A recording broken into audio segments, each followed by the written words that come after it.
In this video, I'd like to talk about an approach I use to work with students on sitting stance at the piano. So often we get focused on which key is this, which finger goes on this key, are we hearing this chord, are we listening to the articulation, all of these different aspects of the music that are really important to train, related to hearing and reading and of course movement, but sometimes that's very localized on fingers. It's really important to step back occasionally and look and be aware of the whole person. So, when you're confronted with a student who often shows up to lessons like this, it doesn't really help, I've found, to simply tell them to sit differently. This is what they're used to, this is what they think is comfortable.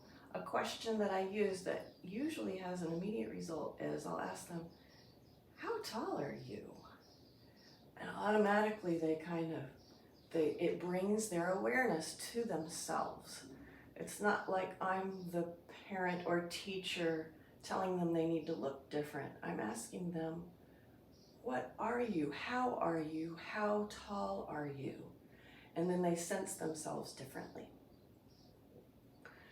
So what may be happening is younger students, as we know, are constantly growing, and so you can get into a mode where you're just kind of comfortable at this 8-year-old height or 10-year-old height or whatever it is. And then as the years go by, you know you're taller, maybe you've been measured, but you haven't fully grown into your own self-awareness of your height. So it's a constant process of asking and getting them to do the exercise with you. It's helpful to go back and forth. Okay, now you look like you're full height. Can you go back to what you know you thought was comfortable? And they'll do this again. It's fine, we all have habits. Even grown-ups will have our, sit in front of the TV and watch and just relax. What we think is relaxing. What you need to realize at the piano is this is actually hard work. This is not allowing your arms to move freely. It's not allowing your eyes to be at a good relationship to the music in front of you. And even though it feels like my eyes are further away from the keys now, I can get used to that and how it actually allows me to take in more of the keyboard at once. That's one thing students notice right away. This video is not about convincing your students to look different when they play. I'm demonstrating, it's a video, and I want you to watch and look at me go through the process, but that is not the result. It's not that I want students to look more professional or polished or poised. It's about the sound. That's the most important thing that you can convey to students. And so as we're doing this work, we're immediately relating it to how we feel when we play and the difference in the sound, because we feel different when we play.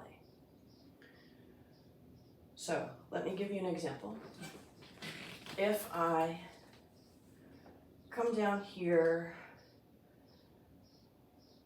and start this piece.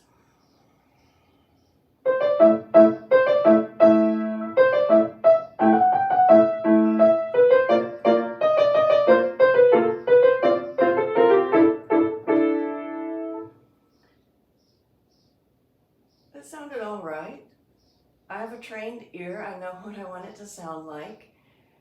I know what the articulation should be. I know what the rhythm should be. I know how to translate the notes into the sound. What you'll want to communicate to students is, in the new way, come back to your full height, as I'm just doing, and play it again. Some things might feel a little weird. You might have to get used to, like I said, your eyes literally being further away from your fingers, your eyes in a different relation to the music that you're reading. And what do I do with all of this height? I've never experienced my arms like this before. So let me play it again.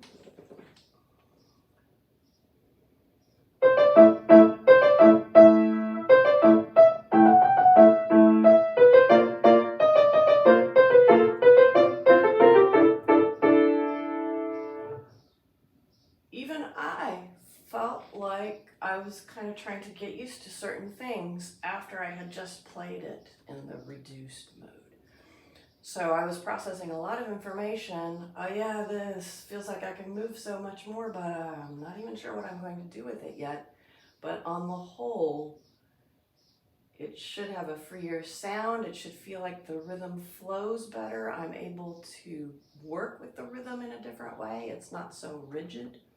These are all things that you can point out to students as they're working this way. Have fun with it.